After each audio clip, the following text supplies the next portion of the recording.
Subscribe करें हमारे YouTube channel साधना gold को और पाएं वीडियोस सबसे पहले। बेल आइकन दबाना ना भूलें। स्वामी श्री जयदेव जी महाराज जगन्नाथ भगवान के बहुत बड़े भक्त थे।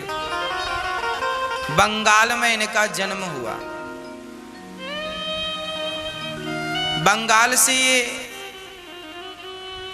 चल करके जगन्नाथपुरी पहुंचे और भगवान श्री जगन्नाथ जी का बहुत श्रद्धा से भजन किया करते थे। पास के ही एक जंगल में आप बड़े प्रेम से जगन्नाथ भगवान का भजन करते थे। एक दिन जगन्नाथ भगवान के मंदिर में एक पंडित जी आए। उन्होंने कहा, हे जगन्नाथ जी, हमारी कोई संतान नहीं है। यदि संतान हुई तो पहली संतान हम आपको भेंट कर देंगे।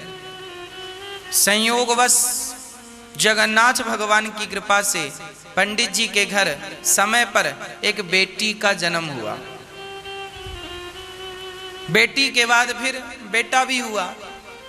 जब बेटी विवाह के योग्य हो गई तो पंडित जी ने जगन्नाथ भगवान के चरणों में लाकर अपनी बेटी को रख दिया। प्रभु, मैंने कहा था पहला बच्चा आपका, ये रही आपकी पहली बेटी आपके चरणों में, आप जानो आपका काम। पिताजी जानने लगे। तब जगन्नाथ भगवान ने पंडित जी के स्वप्न में कहा, जाओ इस बेटी को जयदेव जी को देकर आओ। पंडित जी ने बेटी का नाम था पद्मावती। पद्मावती को लेकर के जयदेव जी जंगल में बैठे थे। उनके पास ले जाकर अपनी बेटी दे दी। महाराज, जगन्नाथ भगवान ने कहा है कि इस बेटी से आप विवाह कर लो। जगन्नाथ जी ने सुना, हे भगवान।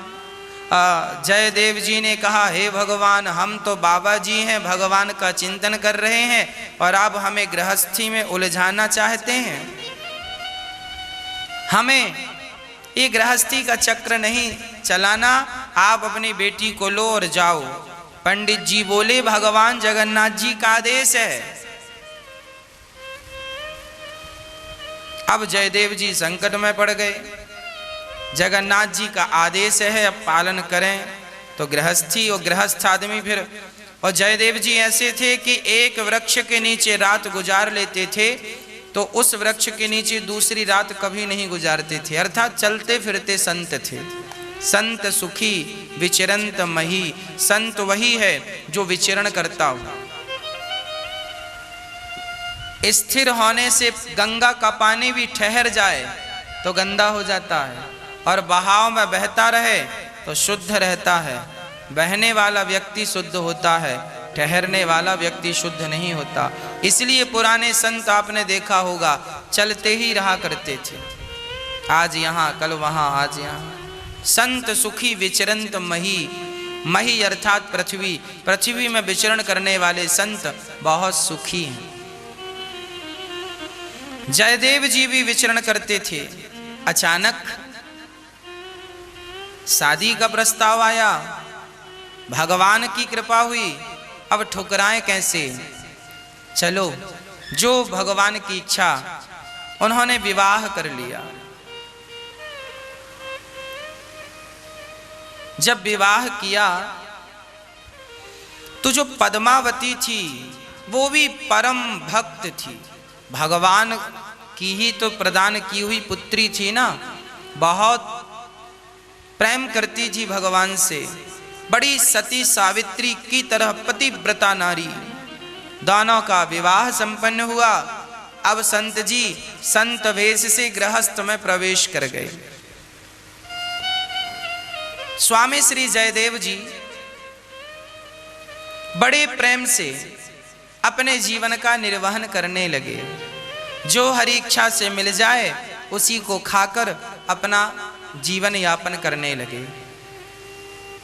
उन्होंने गीत गोविंद लिखा। इस गीत गोविंद में श्री जयदेव जी अपना भाव प्रकट करते हैं। इसमें एक भाव है कि श्री जयदेव जी एक दिन अपनी पत्नी के साथ बैठे थे और वो ये गीत लिख रहे थे। तो इस गीत में एक भाव है कि श्याम सुंदर राधा रानी से कहते हैं, राधा तुम अपना चरण मेरे मस्तक पर रख दो। श्याम सुंदर कहते हैं, राधा रानी तुम अपना चरण मेरे मस्तक पर रख दो। तो जयदेव जी ये पद लिख ना पाए, ये पद इसलिए ना लिख पाए कि वो कह रहे हैं कि राधा रानी अपना चरण मेरे मस्तक पर रख दो।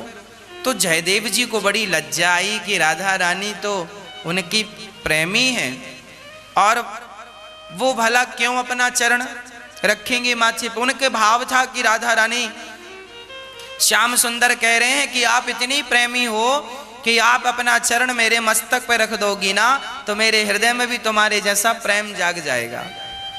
पर इस पद को जयदेव जी लिख ना पाए, कैसे लिखें।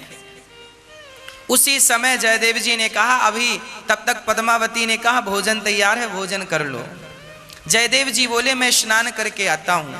तो आप श्री स्नान करने गए, तब तक भगवान स्वयं जयदेव जी का रूप बनाकर आए और उन्होंने कहा पद्मावती लाओ जरा हम पद पूरा कर दें। अरे पद्मावती ने कहा आप तो स्नान करने गए थे, जल्दी आ गए। अरे मुझे पद याद आ गया। तो उन्होंने भगवान स्वयं गीत गोविंद का पद लिखते हैं और पूरा करके पद्मावती ने कहा कि अब भोजन कर लीजिए। तो पद्मावती जी ने भोजन कराया और भगवान से कहा आप थोड़ा सा विश्राम कर लीजिए, मैं भी भोजन ग्रहण करती हूँ। पति को खिलाकर पद्मावती भोजन करने लगी। तब तक असली पति अर्थात जयदेव जी आए नहाकर आए। तो उन्होंने कहा अरे देवी आज हमें खिलाए बिना आप भोजन करने लगी। पद्मावती जी ने कहा आपने खा तो लिया, अब भी तो आपने अपना पद पूरा किया और आपने भोजन किया। मैंने पद लिखा, मैं तो अभी नहा कर आ रहा हूं। देखा तो वो पद सचमुच पूरा था और अब समझ गए कि देवी तुम धन्य हो, आज तुम्हें भगवान का दर्शन हुआ। तो पद्मावती जो थाली में भोजन कर रही थी, आज पद्मावती का जूठन जयदेव जी ने ग्रहण किया कि तुम मेरे से ज्यादा भाग्यशाली हो कि तुम्हें भगवान ने दर्शन देकर कृतार्थ कर दिया। आज जयदेव जी अपनी पत्नी का और सम्मान करने लग गए कि मेरी पत्नी सचमुच भगवान कितनी प्रिय है कि भगवान ने इन्हें दर्शन देकर कृतार्थ किया। एक दिन की बात है, श्री जयदेव जी महाराज अपने किसी शिष्य के घर गए थे। शिष्य ने बुलाया और शिष्य से मिलकर जब जयदेव जी वापस आए तो परिणाम यह हुआ शिष्य ने बहुत सारा धन दिया था। अब जयदेव जी धन लेकर आ रहे थे, रास्ते में चोर मिल गए। चार चोर मिले तो चार चोरों ने कहा बाबा जी पैसे दो। बाबा जी तो बड़े सरल थे। जयदेव जी ने कहा भैया ये रहा धन, आप ले लो। चोरों को लगा कि इसने धन दे दिया है, कहीं राजा से बतलाकर हमारा काम तमाम ना करवा दे। एक चोर ने कहा एक काम करो, इसे मार दो। जयदेव जी सुन रहे हैं, मार दो। एक चोर ने कहा मारने से फायदा नहीं है, एक काम करो इसके हाथ और पांव काट दो। चोरों ने सचमुच जयदेव जी के हाथ काट दिए दोनों और पांव काट दिए दोनों, और पास में एक कुआं था पुराना सा, उस कुएं में जयदेव जी को फेंक दिया। पर जयदेव जी धन्य हैं, भगवान के भक्त हैं। इतना कुछ होने पर भी वो प्रसन्न रहे और भगवान का निरंतर चिंतन करते रहे। और वो कहने लगे अच्छा जगन्नाथ जी मैं आपका चिंतन करता हूं तो आपने मुझे भी अपने जैसी बना लिया। जयदेव जी सचमुच जगन्नाथ भगवान के ही अवतार थे। जगन्नाथ जैसे हो गए, जगन्नाथ भगवान जैसे। उसी समय वहां से लक्ष्मण सेन नाम का एक राजा निकलता है। उस राजा ने देखा कि इस कुएं से बड़ा प्रकाश आ रहा है। जाकर देखा तो स्वामी जयदेव जी पड़े थे। राजा ने निकलवाया और अपने राज्य में ले गया। महाराज बड़े तपस्वी हैं, उनके शरीर से प्रकाश निकल रहा है। राजा समझ गए कि ये कोई सामान्य नहीं, ये संत है। राजा ने कहा महाराज आपकी हालत कैसे हो गई? तो जयदेव जी ने कहा मैं तो सदा से ऐसा हूं। क्योंकि वो जगन्नाथ थे ना, तो वो कह दिए मैं सदा से ऐसा हूं, भगवान सदा से ऐसे हैं जगन्नाथ जी। अब राजा बड़ा सम्मान किया और राजा ने कहा महाराज ये बताइए मैं क्या करूं कि मुझ पर भगवान की कृपा हो? जयदेव जी ने कहा राजन तुम संतों की खूब सेवा करो, इससे भगवान की बहुत बड़ी कृपा होगी। जो व्यक्ति संतों को भोजन कराता है, संतों की सेवा करता है, ब्राह्मणों की सेवा करता है, भगवान उन पर बहुत प्रसन्न होते हैं। राजा ने खूब भंडारे खुलवाए और खूब बढ़िया चकाचक संतों की सेवा की। डिंडोरा पिटवाया, सभी संत आओ, सबको भरपूर दक्षिणा दी जाएगी।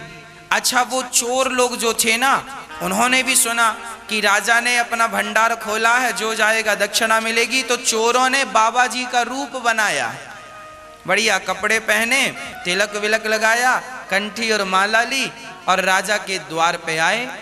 और जब राजा के द्वार पे आए तो चोरों की नजर पड़ी जयदेव जी बैठे हैं। अब चोर दंग रह गए, अब पिटाई पड़ेगी। जयदेव जी ने देखा अरे ये तो वही चोर हैं, बाबा बन के आए हैं। जयदेव जी ने कहा आओ महात्मा जी आओ। राजा से कहा ये बड़े संत हैं, इनको बिठाओ। राजा ने बड़ा स्वागत किया और खूब, अब वो चोर डर रहे हैं और जयदेव जी संत हैं। जयदेव जी के अंदर कोई बदले की भावना नहीं है।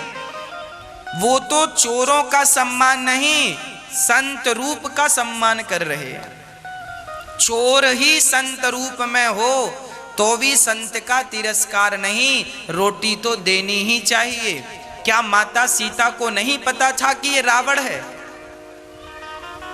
माता सीता सब जानती हैं, वो जगत जननी है, उनसे कुछ छिपा नहीं है। माता सीता जानती थी कि ये रावण है, परंतु संत रूप में है। सीता मां यदि आज उन्हें रावण कहता है मुझे भूख लगी है भोजन दो, तो सीता मैया ने कहा आओ अंदर आके ले लो, ना बाहर आओ। सीता ने कहा लक्ष्मण रेखा पार, लक्ष्मण जी ने कहा था माता जी से पार ना करना।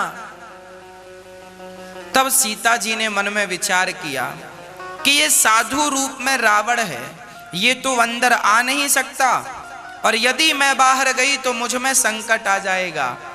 पर एक बात है, संकट आएगा तो संकट टल जाएगा, पर यदि मेरे द्वार से कोई संत भूखा चला गया तो मेरे माथे पे कलंक लग जाएगा कि सीता के द्वारे पे कोई साधु आया तो सीता ने पेट भर भोजन तक नहीं दिया। अरे संकट आएगा तो टल जाएगा, पर अतिथि भूखा चला जाए ये मैं सहन नहीं कर सकती। तो माता सीता ने उस रूप संत स्वरूप का सम्मान करते हुए सीता माता ने फल उन्हें दिए और अंत में रावण ने हरण कर लिया। स्वामी श्री जयदेव जी महाराज उन चोरों का बड़ा सम्मान करा। राजा से कहते हैं इनको बढ़िया व्यवस्था करो ठहरने की। अब राजा ने ठहरने की, खाने की और सोना चांदी लाद दिया। अब चोर बार बार राजा से कह रहे हैं राजा जी हमें आज्ञा दो। अब राजा को लगा ये बार बार आज्ञा मांग रहे हैं। जयदेव जी समझ गए कि ये डर गए हैं, तो जयदेव जी ने कहा राजा साहब इन्हें बहुत धन देकर विदा करो। राजा को लगा ये कोई महापुरुष हैं, बहुत धन देकर गाड़ी में धन भरवाया और अपने सैनिकों को कहा जाओ इनके स्थान तक छोड़ कर आओ ताकि रास्ते में इनका धन कोई लूट ना ले। अब वो चारों चोर वहां से प्राण बचाकर भागे और उनके साथ सैनिक थे।